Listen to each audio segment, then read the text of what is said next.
English class 15. So నిన్నటి రోజున వీడియోలో మన పార్ట్స్ ఆఫ్ స్పీచ్లో నౌన్ కేటగిరీస్ మాట్లాడుకున్నాం. సో కామన్ నౌన్కి ప్రాపర్ నౌన్కి డిఫరెన్స్ ఏంటి, కౌంటబుల్ నౌన్కి అన్కౌంటబుల్ నౌన్కి డిఫరెన్స్ ఏంటి అని. సో రిమైనింగ్ కేటగిరీస్ ఈరోజు మాట్లాడుకున్నాం. సో పార్ట్స్ ఆఫ్ స్పీచ్, ఇక్కడ ఆఫ్ అంటే షోయింగ్ రిలేషన్షిప్ గురించి నేను ఎక్స్ప్లెయిన్ చేశాను. పార్ట్స్ ఆఫ్ స్పీచ్తో ఎక్స్ప్లెయిన్ చేశాను ఎగ్జాంపుల్తో, దేంతో సన్ ఆఫ్ ఫాదర్ రిలేషన్షిప్తో. సో నౌన్ అంటే కూడా ఎక్స్ప్లెయిన్ చేశాను. A noun is a word that names a person, place, thing or idea. So నామవాచకం అంటే వ్యక్తి, స్థలం, వస్తువు లేదా భావాన్ని సూచించే పదం అని చెప్పాను. సో దాని తర్వాత ఏం ఎక్స్ప్లెయిన్ చేశాను, కామన్ నౌన్. సో సిటీ అనేది ఒక జనరల్ నేమ్. తిరుపతి సిటీ అని చెప్పామంటే సిటీకి స్పెసిఫై చేసే నేమ్ అనమాట. సో ఇది ప్రాపర్ నౌన్ కింద వస్తుంది అనమాట. ఓకేనా. నిన్నటి ఎక్స్ప్లెయిన్లో ఒకరు కామెంట్ చేశారు. సో పొసెసివ్ ప్రొనౌన్ అంటే ఏంటి, పొసెసివ్ అడ్జెక్టివ్ అంటే ఏంటి. So this is our home, this home is yours. So yours అనేది ప్రొనౌన్, అవర్ అనేది పొసెసివ్ అడ్జెక్టివ్ అనమాట.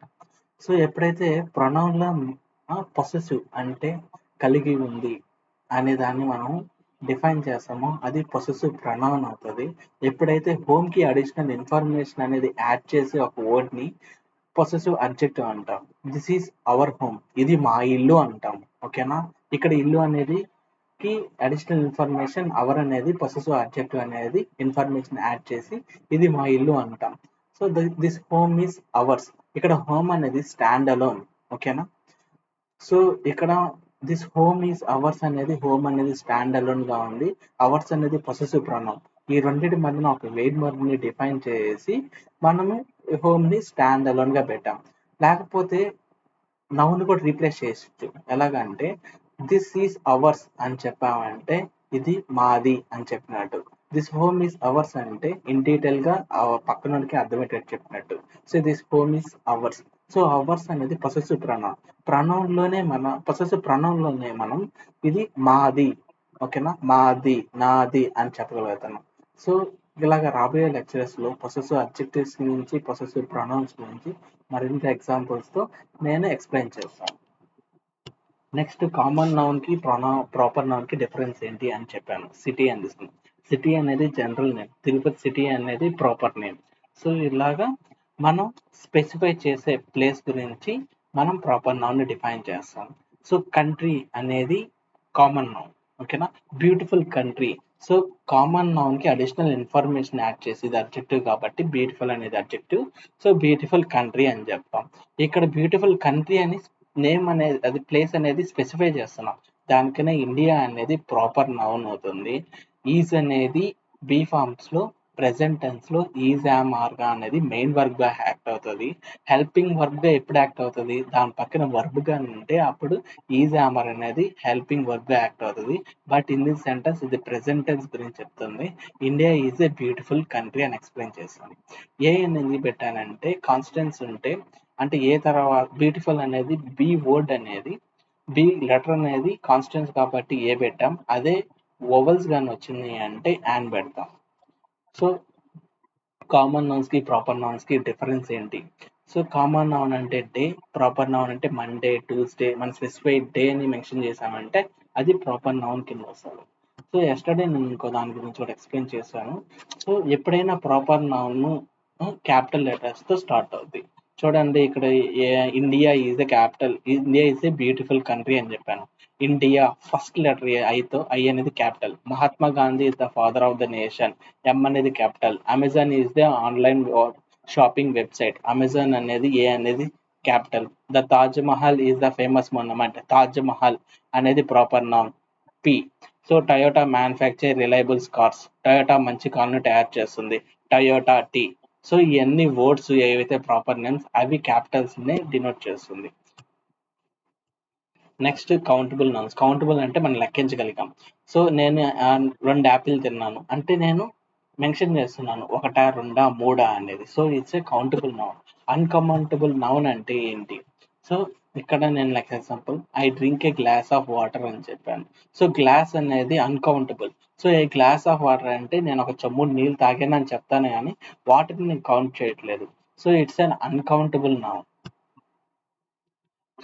సో సో మా ఇంట్లో ఇన్ని చైర్స్ ఉన్నాయని చెప్పగలుగుతాను, మా ఇంట్లో ఇన్ని కార్స్ ఉన్నాయని చెప్పగలుగుతాను, నా ఇంట్లో సెల్ఫ్లో ఇన్ని బుక్స్ ఉన్నాయని చెప్పగలుగుతాను, నేను రాసేటప్పుడు నా దగ్గర ఇన్ని పెన్స్ ఉన్నాయని చెప్తాను. సో ఇవన్నీ కౌంటబుల్ నౌన్. అన్కౌంటబుల్ నౌన్, వాటర్ని మా గ్లాస్ ఆఫ్ వాటర్ తాగామని చెప్తాం కానీ వాటర్ని ఎంత ఆ, క్వా- అంటే లెక్కించలేమని చెప్పాను, లెక్కించలేము. షుగర్ని కూడా, ఎయిర్ని కూడా, హ్యాపీనెస్ ఆనందాన్ని కూడా మనం కౌంట్ చేయలేం, నాలెడ్జ్ జ్ఞానాన్ని కూడా మనము కౌంట్ చేయలేం. So uncountable cannot be counted individually and usually have no plural forms. Water, sugar, happiness. Okay, no plural forms this words have. Next countable కి అన్కౌంటబుల్ కి నేను డీటెయిల్ గా ప్రీవియస్ వీడియోలో ఎక్స్ప్లెయిన్ చేస్తాను. So please go and watch it. అంటే నేను ఇంకోటి చెప్పాలనుకుంటున్నాను, మా వీడియోస్ మళ్ళీ మళ్ళీ మీరు కానీ చూసారంటే మీరు రీంబర్ చేసుకునే అవసరం లేదు, అది ఆటోమేటిక్గా మీ మైండ్లో ఫీడ్ అయిపోయి మీకు ఆటోమేటిక్గా ఏ వర్డ్ని చూడగానే కానీ సో ఇలాగ అనలైజ్ చేయాలని మీకు ఆటోమేటిక్గా మీ బ్రెయిన్ అనలైజ్ చేస్తుంది అనమాట. సో నా నా నేను చెప్పేది ఏంటంటే మల్టిపుల్ టైమ్స్ రీచ్ చేయండి. సో ఒక వీడియోని 5 టైమ్స్ నేను వాచ్ చేశానంటే మీ రిమెంబర్ ఆటోమేటిక్గా మీ మైండ్లో ఫీడ్ అయిపోతుంది. So I suggest that thing. Collective noun అంటే ఏంటి? సో నేను నిన్నటి వరకు కౌంటబుల్, అన్కౌంటబుల్, కామన్, ప్రాపర్ ఈ 4 కేటగిరీస్ గురించే మాట్లాడాను. సో ఈరోజు రిమైనింగ్ కేటగిరీస్ మాట్లాడతాను. కలెక్టివ్ నౌన్, నేను collective noun refer to a group of peoples, animals or things. వ్యక్తులు, జంతువులు లేదా వస్తువుల సమూహాన్ని సూచించే నామవాచకం. ఓకేనా? Team, the team won the championship. మా జట్టు ఛాంపియన్షిప్ గెలిచింది. సో గెలిచింది అని అలా చెప్పాలంటే ద టీమ్. టీమ్ అనేది కామన్ నౌన్. కామన్ నౌన్ తర్వాత విన్ అనేది బేస్ ఫామ్. సో V2 అనేది ఓన్. ఓకేనా? అంటే past. So the team won అంటే పాస్ట్ టెన్స్ గురించి మాట్లాడుతున్నాం. The team won the championship. Championship అనేది సో చాలా ఛాంపియన్షిప్ ఉంటుంది. ఛాంపియన్షిప్ అనేది కామన్ నౌన్. సో మా జట్టు ఛాంపియన్షిప్ గెలిచింది. టీమ్ అంటే a group of individual members. So దానివల్ల ఇది కలెక్టివ్ నౌన్ కింద వస్తుంది అనమాట. Collective a group of peoples కింద వస్తుంది. Pack, a pack of wolves. So నేను చెప్పాను కదా, ఆఫ్ అనేది ఏం చెప్తుంది, showing relationship between two words. Pack of wolves అంటే ఒక నక్కల గుంపు. Attacked. So attack plus ED attach చేసామంటే ఇది past tense.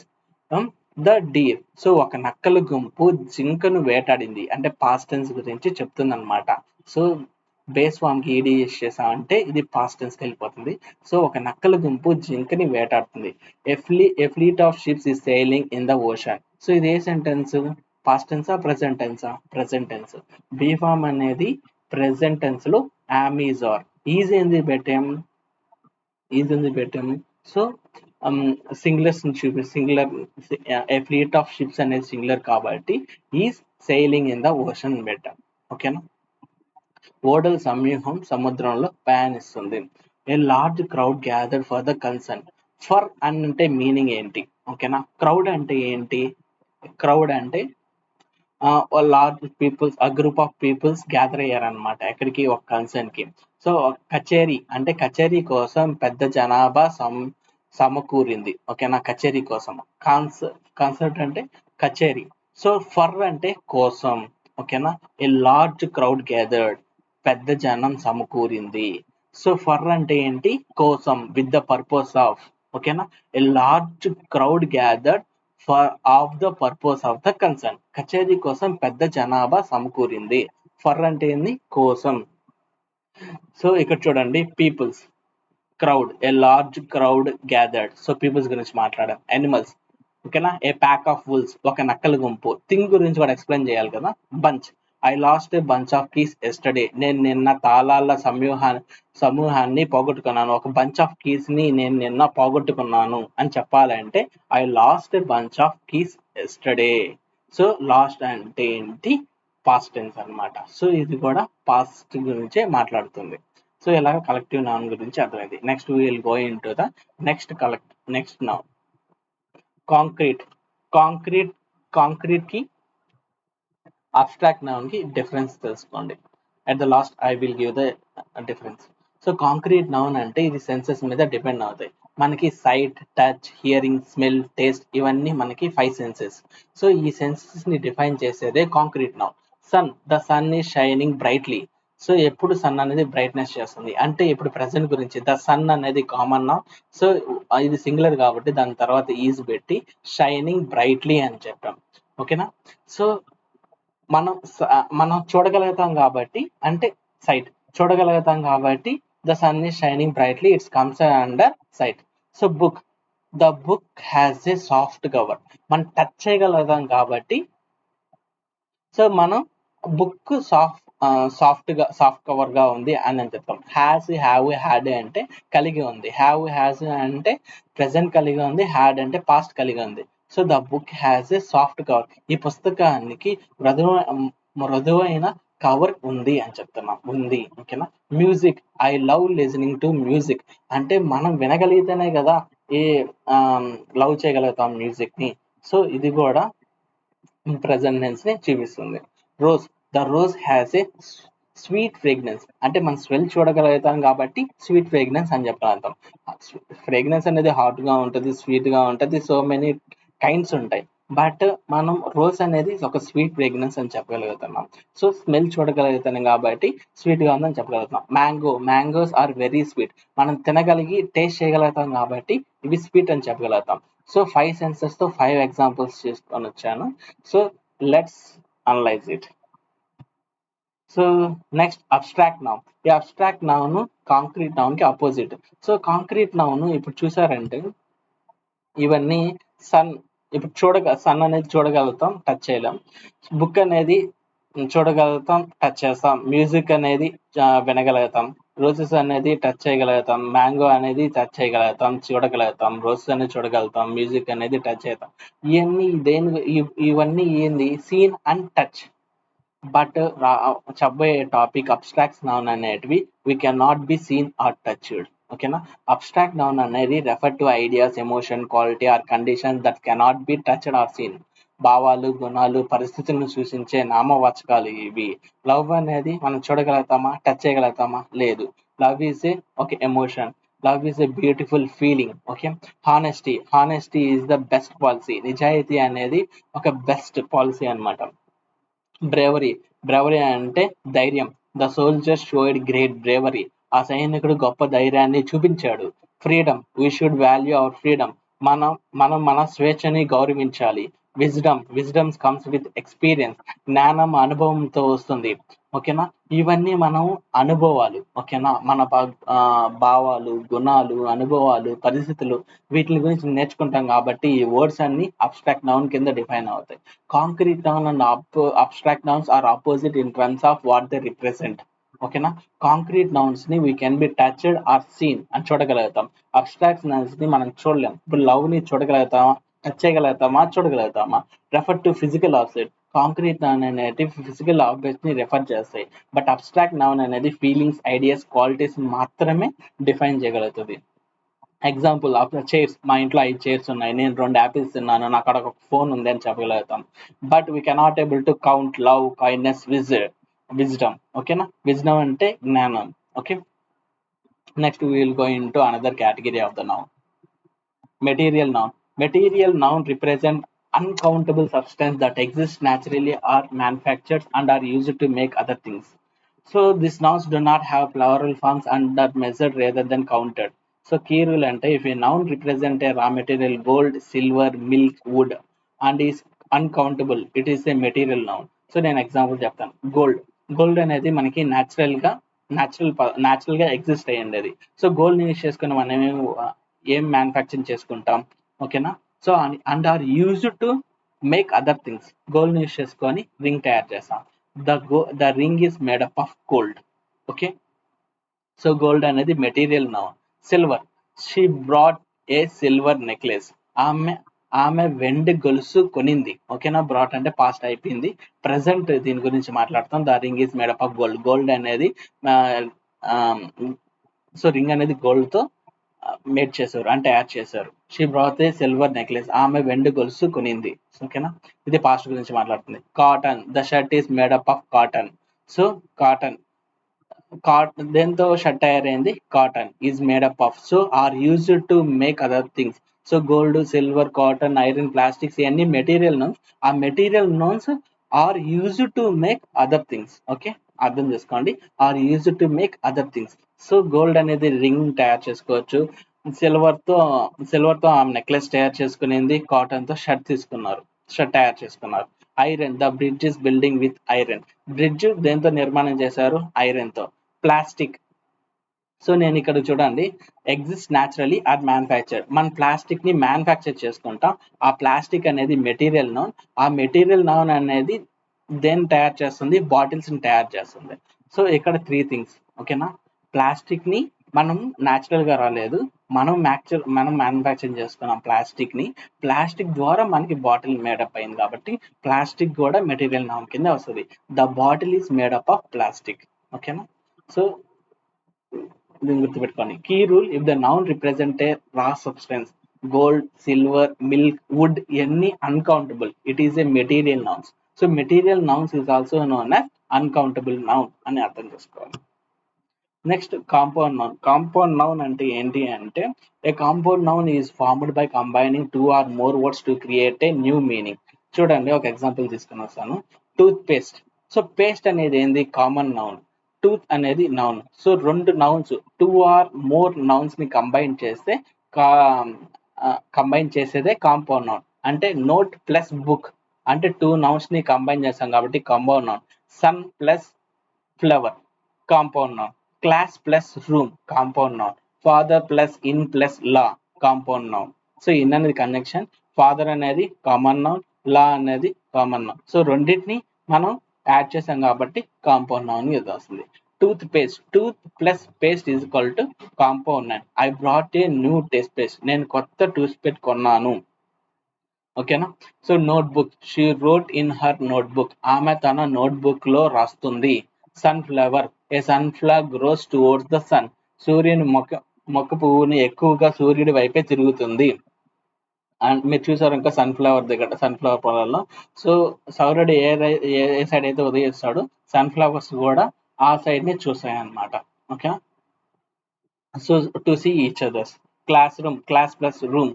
So two nouns combined కాబట్టి compound noun. The students are in the class, విద్యార్థులు తరగతి గదిలో ఉన్నారు. Father in law, my father in law is very kind, మా మామయ్య గారు చాలా మంచివారు.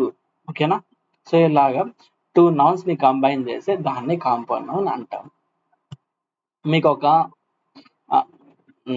ఖచ్చితంగా కన్ఫ్యూజన్ ఉంటుంది.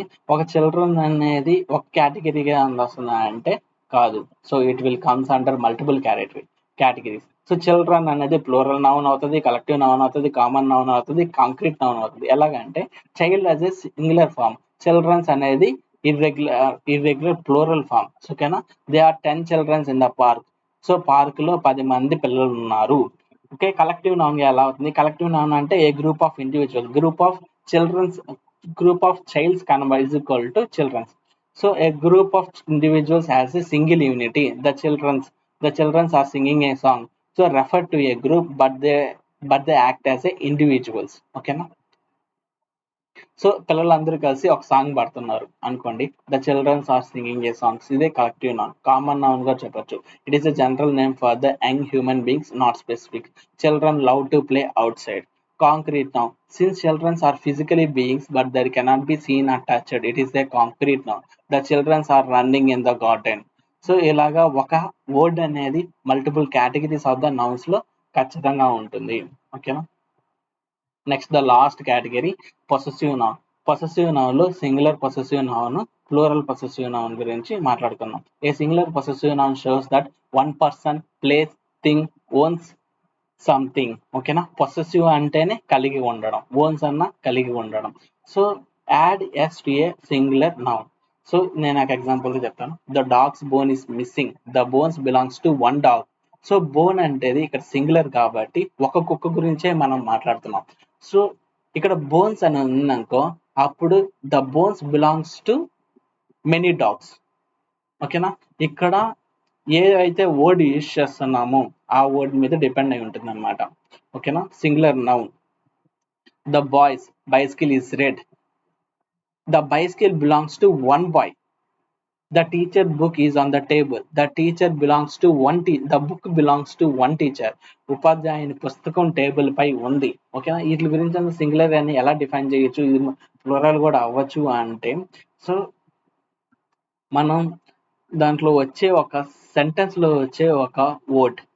సో బైస్కిల్ అనేది ఒక నౌన్, బుక్ అనేది కామన్ నౌన్, బోన్ అనేది కామన్ నౌన్. వీటి మీద డిఫైన్ అయి ఉంటాయి అన్నమాట. Either it is singular possessive noun అని, ప్లూరల్ పొసెసివ్ నౌన్ అని. ఇప్పుడు బోన్ అనేది సింగులర్ పొసెసివ్ నౌన్ కాబట్టి డాగ్స్ అని పెట్టాం. ఓకేనా? ప్లూరల్ నౌన్ అని ఉంటే ఏం పెట్టాలో నెక్స్ట్ కమింగ్ ఎగ్జాంపుల్ లో చెప్తాను. సో ఇప్పుడైతే ఇది సింగులర్ కాబట్టి ఎస్ కి ఆ, ఎస్ కి ఎస్ కి వెనకాల ఎస్ పెట్టాం. ఓకేనా? సో ఇక్కడ చూడండి, Charlie's house or Charlie's house, ఇప్పుడు రెండు కరెక్టే. ఇప్పుడు చార్లీస్ అనేది వాడు ఒక వాడు అంటే వాడు ఒక వర్డ్ ఎస్ తో ఎండ్ అయింది కాబట్టి మనం ఆ ఫస్ట్ వి ఎస్ పెట్టాం. ఓకేనా? లేకపోతే మీరు ఆ ఫస్ట్ వి ఒకటే పెట్టేసి ఎస్ అనేది వదిలేయచ్చు. సో ఇది సింగిల్ అనేది డిఫైన్ చేస్తుంది. ద బస్సెస్, బస్ అనేది లాస్ట్ లెటర్ ఏమవుతుంది, ఎండ్ విత్ ఎస్. దాని తర్వాత ఆ ఫస్ట్ వి ఎస్ అయినా పెట్టచ్చు, లేకపోతే ఆ ఫస్ట్ వి అని వదిలేయచ్చు. సో ఇలాగా బస్ ఆ ఫస్ట్ వి అని పెట్టామంటే ఇది సింగిల్ ని డిఫైన్ చేస్తుంది. ఓకేనా? సింగులర్ డిఫైన్ చేస్తుందని ఎలా చెప్పగలుగుతా అంటే, హౌస్ అనేది common noun, it is singular. Wheels అని చెప్పట్లా, వీల్ అని చెప్పాం, సింగులర్. సో దాని తర్వాత వచ్చే అంటే ఆ ఫస్ట్ ఎస్ తర్వాత వచ్చే వర్డ్స్ మీద ఇది సింగులర్ పొసెసివ్ నౌనా ప్లూరల్ పొసెసివ్ నౌనా డిఫైన్ అవుతుంది అనమాట. సో బోన్ అనేది సింగులర్ కాబట్టి ఒక్కొక్క గురించే మాట్లాడుతున్నాం. బైస్కిల్ అనేది బైస్కిల్స్ అని చెప్పట్లా, బైస్కిల్ అని చెప్పాం కాబట్టి ఒక బాయ్ గురించే మాట్లాడుతున్నాం. బుక్స్ అని చెప్పట్లా, బుక్ అని చెప్తున్నాం కాబట్టి ఒక టీచర్ బుక్ గురించే మాట్లాడుతున్నాం. సో ఇక్కడ ఒక దాని గురించి మాట్లాడేటప్పుడు సో డాగ్ కి ఆ ఫస్ట్ ఎస్ అని పెడితే ఇది సింగులర్ గా డిఫైన్ అవుతుంది. సో అప్పుడు మల్టిపుల్ గా డిఫైన్ అవ్వాలంటే ఏ ఏ కేటగిరీలో వస్తుంది అంటే అది plural possessive form. So plural possessive form. So నేను చెప్పాను కదా, ఒక వర్డ్ కి ఎస్ తో ఎండ్ అయితే ఎలా ఉంటది, ఎస్ తో ఎండ్ కాకపోతే ఎలా ఉంటది. ఇక్కడ డాగ్స్ అని పెట్టాం, ఇక్కడ బోన్స్. సో ఇది ప్లూరల్ కాబట్టి మనం ఎస్ తర్వాత పెట్టుకున్నాం. చూడండి ఎగ్జాంపుల్, సింగులర్ పొసెసివ్ నౌన్ లో బోన్ అనేది సింగులర్ కాబట్టి డాగ్ తర్వాత ఆ ఫస్ట్ కి ఎస్ పెట్టాం. ఇది బోన్స్ ప్లూరల్ కాబట్టి డాగ్స్ అంటే డాగ్స్ ఎస్ పెట్టి దాని తర్వాత ఆ ఫస్ట్ కి ఇచ్చాం. ఫస్ట్ ఎస్ పెట్టి దాని తర్వాత ఆ ఫస్ట్ కి ఇచ్చాం, ప్లూరల్ కాబట్టి. అదే సింగులర్ అయితే ఆ ఫస్ట్ కి ఇచ్చి ఎస్ పెడతాం. అర్థమైందా? So the dogs' bones are buried, కుక్కలు ఎముకలు పాతబడిపోయాయి. The students' books are on the table, విద్యార్థి పుస్తకాలు టేబుల్ మీద ఉన్నాయి. And the teacher lounge is next to the office, ఉపాధ్యాయులు విశ్రాంతి గది కార్యాలయం పక్కన ఉంది. ఓకేనా? సో ఇక్కడ బోన్స్ అనేది బిలాంగ్స్ టు మెనీ డాగ్స్ అని అర్థం. Books belongs to many students అని అర్థం. లాంగ్ అనేది is belongs to many teachers అని అర్థం. ఓకేనా? ఇప్పుడు ఇప్పుడు నేను చెప్పాను కదా, ఈ వర్డ్ అనేది ఎస్ తో ఎండ్ అవుతుంది కాబట్టి ఎస్ ఆ ఫస్ట్ ఫ్రీ పెట్టాం. ఓకేనా? If the plural noun does not ends in S, ఇప్పుడు చిల్డ్రన్స్ ఇక్కడ ఎస్ లేదు, మెన్స్ ఎస్ లేదు, ఉమెన్స్ ఎస్ లేదు. సో దాన్ని ఎలాగ డిఫైన్ చేయాలి, ఇక్కడ చూడండి ఎస్ తర్వాత ఆ ఫస్ట్ ఫ్రీ వచ్చింది, ఇక్కడ ఎస్ ముందర ఆ ఫస్ట్ ఫ్రీ వచ్చింది. ఈ రెండింటిని ఎలా డిఫైన్ చేయాలి అంటే, ప్లే గ్రౌండ్ అనేది బిలాంగ్స్ టు మెనీ చిల్డ్రన్స్ కాబట్టి సో ఆ ఫస్ట్ కి తర్వాత ఎస్ వచ్చింది, ప్లూరల్ నౌన్ కాబట్టి. మెన్స్, మ్యాన్ అంటే సింగులర్, మెన్ అంటే ప్లూరల్, దానికనే ఆ ఫస్ట్ వచ్చి ఎస్ వచ్చింది. ఉమెన్ అంటే ఇట్స్ ఉమెన్స్ అంటే చాలా మంది ఆడవాళ్ళ గురించి మాట్లాడుతున్నాం, women men. The women's team, so the team belongs to many womens కాబట్టి ఆ ఫస్ట్ కి తర్వాత ఎస్ పట్టింది. సో ఇలాగా singular possessive noun plural possessive noun గురించి డిఫైన్ అవుతుంది. సో లాస్ట్ నౌన్ లో ఇప్పుడు కొన్ని మిస్టేక్స్ తీసుకున్నాం. The dogs' foods is ready, so it's an incorrect. Correct ఏంటంటే the dogs' food is ready, so many dogs owns the food. That's why we have to put S after apostrophe. So the children's toys are broken. This is the wrong sentence. What is the correct sentence? The children's toys are broken. Many children owns the toy. So నేను వీటి గురించి explain చేయట్లేదు, ఎందుకంటే ఇప్పుడు దాకా concept చెప్పాను కదా, మీరు ఓన్ గా మీరే ఎక్స్ప్లెయిన్ చేసుకొని అండర్స్టాండ్ చేసుకుంటారా అని. So okay, I'm giving the two sentence, understand from yourself, analyse the thing and comment that analysis in the comments box. Summary, the singular possessive add S, plural possessive అంటే add only apostrophe, అదే plural possessive ఉంటే adds apostrophe S. So ఈ రోజు వరకు నేను nouns గురించి మాట్లాడాను. So next video నేను ప్రొనౌన్ గురించి చెప్తాను. So if you understand my content, please subscribe, like and comment your doubts in comment section, and if it is useful, share to your friends and refer them. So thank you so much.